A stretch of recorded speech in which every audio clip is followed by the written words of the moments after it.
कि ये जो कहानी है ये सऊदी अरेबिया की है। एंड वहाँ पे कुछ समय पहले एक आदमी गया था जिसका नाम था एडल। एंड वो एक कंपनी के लिए काम करता था। वो कंपनी का काम में क्या रहता था कि रास्ते के अंदर या फिर कोई भी कंस्ट्रक्शन एरिया में अगर कोई भी होल बनाना होता था, गड्ढे बनाना होता था, तो फिर वो कंपनी करती थी प्रोफेशनली। तो फिर एडल वहीं पे काम करता था।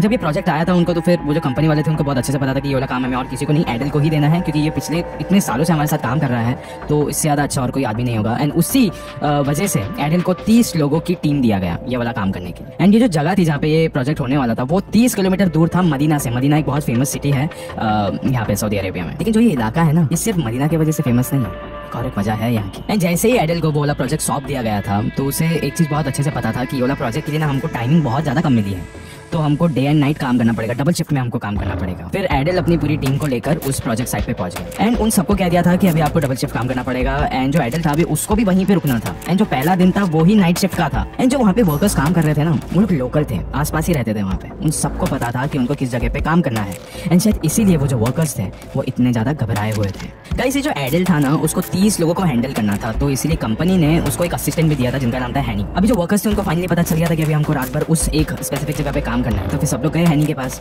एडल के असिस्टेंट के पास, और जाके बोले कि हैनी हमको यहाँ पे काम नहीं करना आधी रात में, एंड हम लोग बहुत ज़्यादा घबराए हुए हैं, आई डोंट थिंक सो कि हम यहाँ पे काम कर सकते हैं। फिर हैनी ने उनकी बातों को समझा अच्छे से। एंड वो गया एडल के पास। एंड हैनी ने एडल को कहा कि सर, सारे वर्कर्स बहुत ज़्यादा घबराए हुए हैं एंड वो यहाँ पे काम नहीं करना चाहते। एडल ने बोला कि हाँ मुझे भी पता है रात हो रही है वगैरह, लेकिन ये वाला काम हमने बहुत वक्त से रोका हुआ है, हमको ये करना है, कम समय में करना है, और ऐसा काम मैं पहले भी कर चुका हूँ और जल्दी जल्दी काम खत्म हो जाएगा। फिर हैनी ने बोला कि लेकिन आप ऐसा क्यों बोल रहे हो, लाइक आप ऐसा क्यों बोल रहे हो कि आपको कुछ पता नहीं? एडल ने बोला नहीं। हैनी ने बोला सर, जिस जगह पे हम काम करने वाले ना आधी रात में, वहाँ की एक बहुत पुरानी कहानी है। ऐसा कहा जाता है कि वहाँ पे आप जब भी जाओगे काम करने के लिए आधी रात में या कभी भी, तो वहाँ पे ना एक अलग से शक्ति रहती है, एक बहुत ही अलग शक्ति, जो आपको वहाँ पे काम करने से रोकेगी और शायद से आपको चोट भी पहुँचाएगी। और शायद इसी कुछ रीजंस की वजह से वो जो वर्कर्स हैं वो सब लोग घबराए हुए हैं। अब सारी ही चीज़ें एडल के ऊपर एकदम डिपेंडेंट थी। लाइक ऐसा था कि अभी एक तरफ उसके वर्कर्स थे एंड दूसरी तरफ उसको वाला काम जल्द से जल्द निपटाना था। तो उस वक्त ना उसने क्या किया कि वो हैनी के साथ एडल चला गया वर्कर्स के पास। वर्कर्स के पास जाके एडल ने कहा कि ठीक है, जिसको भी यहाँ पे काम नहीं करना है मत करो, आप लोग चले जाओ अपने घर पे, लेकिन एक चीज़ याद रखना, किसी को भी कोई भी पैसा नहीं मिलने वाला, एक भी रुपया नहीं मिलेगा। फिर जो वर्कर्स थे वो लोग बहुत ज़्यादा शॉक हो गए। उसने बोला अरे नहीं, अभी आए हैं तो काम तो करना पड़ेगा। सबने कहा कि नहीं, एक बार के लिए हम लोग उस जगह पे काम करने के लिए रेडी है, लेकिन हम मतलब पैसा किसी भी हालत में नहीं छोड़ेंगे। जब एडल ने उन वर्कर्स का ये रवैया देखा तो उन्होंने हानि को कहा कि देखा, यही तो है, घूम फिर के सारी बातें पैसे पे आ जाती है। इन लोग का ना लाइक यही होता है नखरा हमेशा कि मतलब इनको काम चोरी करनी है, बस इनको रात को काम नहीं करना है, घर पे जाके फैल के बस सोना है, इनको कुछ काम वाम नहीं करना है। देखा, पैसों पे आई बात तो फटाफट लोग रेडी हो गए। लेकिन हैनी एक बात जानता था कि ये जो फैसला एडल ने लिया है वो ना ही सबके ऊपर बल्कि एडल के ऊपर भी बहुत ज़्यादा भारी पड़ने वाला है। एंड गाइस, फिर उस प्रोजेक्ट पे सारे वर्कर्स ने अपना काम करना चालू कर दिया। एंड फिर जो एडल था वो भी एकदम शांति से एकदम रिलैक्स होकर बैठा था, क्योंकि अभी 2 घंटे में उनका शिफ्ट भी कंप्लीट होने वाला था। वो बस यही सोच रहा था कि चलो अच्छा है, जो ये वर्कर्स ने इतना सारा अंधविश्वास भरी बातें करी थी वो सब कुछ ऐसा कुछ हुआ ही नहीं, सब चीज़ें काम एकदम स्मूथली चल रहा है, सब चीज़ ठीक थी। फिर अचानक से ना उसको किसी एक वर्कर के ना चलाने की आवाज़ आई एंड सब लोग ना फिर भागते हुए उधर गए। तो फिर वो जो वर्कर था ना वो वहाँ पे बेहोश पड़ा हुआ था। सब लोग देख के ये चीज़ शॉक थे।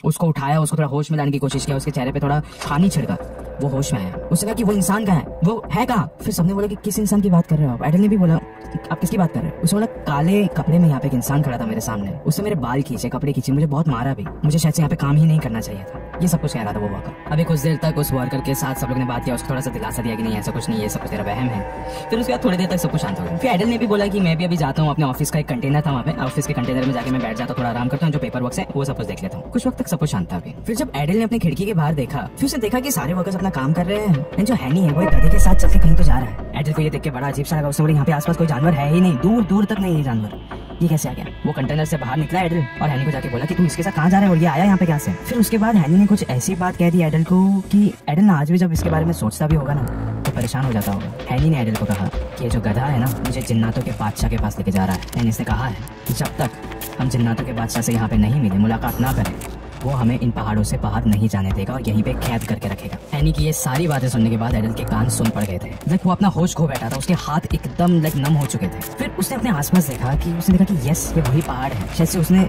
जो भी सुना था अब तक वो सब कुछ शायद से सच है कि वही पहाड़ है जहाँ पे जिन्नातों का बसेरा है, जहाँ पे उनकी बस्ती है और ये लोग उसी पहाड़ के बगल में रहकर खुदाई कर रहे हैं। उसको बहुत अजीब सा लग रहा था। फिर उसने देखा हैनी की तरफ एंड उसको ना एक चीज एकदम बिलीव ही हो गया था कि हैनी को ना किसी ने तो अपने वश में करके रखा है, वरना वो ऐसे वो बात ही नहीं करता है। हैनी उसको बहुत अच्छे से पता था। उसने हैनी को थोड़ा सा होश में लाने की कोशिश करी एडल ने। फिर अचानक से हैनी होश में आया। फिर उसने अपनी सारी बातें बोली। उसने बोला कि मुझे नहीं पता मेरे साथ क्या हो रहा है, अचानक से ये जो गधा है ये मेरे पास आया एंड उसने कहा कि आओ मैं तुम्हें जिन्नातों के बादशाह से मिलाता हूँ। और उसके बाद पता नहीं जैसे उसने ये बातें कही मैं अपना होश को बैठा मैंने उसके साथ चलने लग गया। अभी उसी वक्त वो जब ये हनी से बात कर रहा था वो कहीं आसपास नहीं देख रहा था। जैसे उसे अपने आसपास नजरें घुमाई तो उसने देखा कि उसके जो सारे वर्कर्स थे जो कि अब तक से खुदाई कर रहे थे वो सब लोग अपना आपा खो चुके थे। किसी अजीब इंसान से वो लोग बात कर रहे थे, जैसे कि ऐसा लग रहा था ये लोग कुछ साइकोलॉजिकल प्रॉब्लम हो गई इनसे।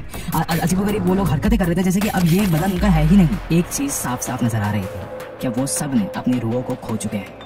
उनके बदन में कोई ना कोई जिन्नात आ चुका है, किसी ना किसी का साया यहाँ पे आसपास भटक रहा है। एडल को छोड़ के सब के सब पोजेस्ड हो चुके थे। एडल को समझ नहीं आ रहा था कि अब वो वहाँ पे करेगा क्या। उसने बोला कि मैं वहाँ से अभी भाग रहा हूँ, I am just going to leave it now. तो जैसे ही उसने अपना पहला कदम रखा तो उसके कानों में एक आवाज गूंज गई कि तुम लोग यहाँ से कभी भी नहीं निकल पाओगे। एंड गाइस, अब तक जो आवाज उसके सिर्फ कानों में गूंज रही थी ना, अब वो आवाज चारों तरफ से गूंज रही थी। ऐसा लग रहा था ये जो पहाड़ है ना उसके आसपास वो ही ये बातें कह रहे हैं। हर कोई वहाँ पे यही शायद से सुन सकता था। फिर कैसे कैसे करके एडल ने अपनी पूरी टीम को इकट्ठा किया है, उन सबको कहा कि हमको यहाँ से निकलना है किसी भी हालत में, क्योंकि आवाजें अभी और भी ज्यादा तेजी से गूंज रही थी उन पहाड़ों में। उसके बाद वो लोग वहाँ पे भागते हुए लोग बाहर निकले। एंड निकलते वक्त ना वो एक चीज देख सकते थे कि रात के अंधेरे में अभी हर एक फ्यूज जो थी लाइट की वो सब फट रही थी। उनके कानों में योली भी आवाजें आ रही थी। अंधेरा हो चुका था पूरी तरीके से। लेकिन अभी एक और एक चीज एडल ने नोटिस किया कि उस रात के अंधेरे में कोई ना कोई तो ऐसा इंसान है जो कि हंस रहा है। कोई तो है उनके इर्द गिर्द जो कि हंस रहे हैं, बहुत ज्यादा खुश है उनकी हालत देखकर। लेकिन जैसे ही वो लोग साइड से बाहर आए ना, एकदम पसीने पसीने में थे और वहाँ पे एक बुजुर्ग आदमी था, एक बूढ़ा आदमी।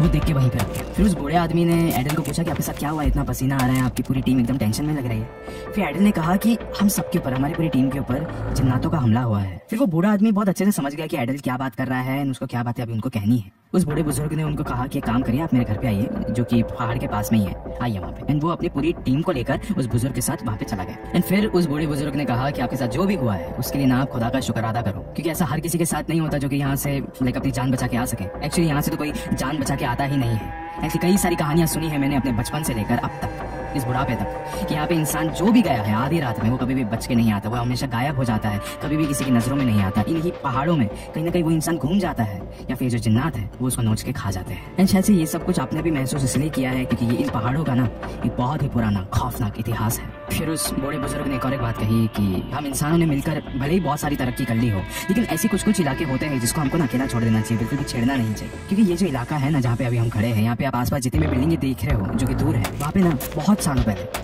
सिर्फ और सिर्फ जिन्नातों का ही राज हुआ करता था, सिर्फ वही रहते थे वहाँ पे हमेशा। लेकिन धीरे धीरे करके इंसानों ने ये सब पे कब्जा करना चालू कर दिया। इंसानों ने यहाँ पे इसको एक अलग ही दुनिया बनाने की सोच ली थी, एंड उन्होंने बना भी लिया है।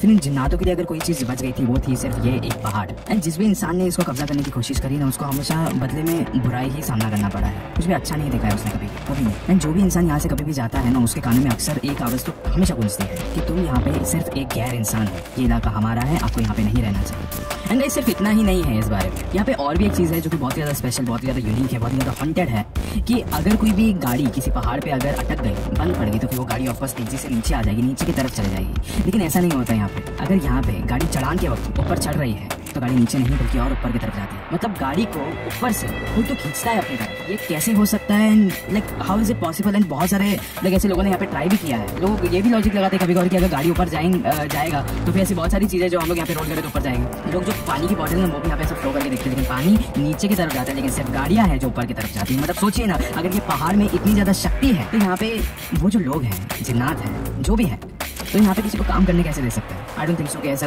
हो भी सकता है, क्योंकि उनकी शक्तियाँ इतनी ज्यादा स्ट्रॉन्ग है। एंड गाइस, ये वाला इलाका कोई 1-2 किलोमीटर का नहीं है, 15 किलोमीटर तक ये वाला पूरा एरिया फैला हुआ है। 15 किलोमीटर तक ये वाला एरिया पूरी तरीके से हॉन्टेड है। और उस बूढ़े इंसान की बातें सुनने के बाद वहाँ पे जो वर्कर्स थे उन सब ने ये बात का फैसला लिया कि लाइक पैसों से भी ज्यादा हमारी जान प्यारी, हमको यहाँ पे अगली बार काम नहीं करना है। लाइक कुछ भी हो जाए हम लोग यहाँ पे काम करेंगे ही नहीं। ये सब कुछ सुनने के बाद एडल ने भी यही फैसला लिया कि शायद से अभी हमको ये वाला काम यहीं पे रोकना पड़ेगा, क्योंकि वर्कर भी रेडी नहीं है। एंड एडल ने भी अभी फाइनली एक्सपीरियंस कर लिया है कि जो भी बातें हो रही थी वो सब कुछ सच है। तो वो और उसकी टीम वहाँ से वापस लौट गई। एंड गाइस, एक और एक बात कही जाती है ना कि अगर किसी जगह का इतिहास बहुत ज्यादा खौफनाक है तो उससे आपको हमेशा दूर ही रहना चाहिए। तो आपको कसम से वहाँ से आपको दूर ही रहना चाहिए, क्योंकि ऐसा हो सकता है कि अगर आप किसी ऐसी जगह से निकल रहे हो ना, आपको वहाँ पे कोई जिन, भूत, प्रेत, आत्मा, पिशाच वहाँ पे मिल जाए ना, आपको परेशान करने की सोचे, आपको तकलीफ देने की सोचे। क्योंकि गाइस, एक चीज़ ना एकदम साफ है यहाँ पे, वो जो चीज़ है वो मर चुकी है, इस दुनिया में है ही नहीं।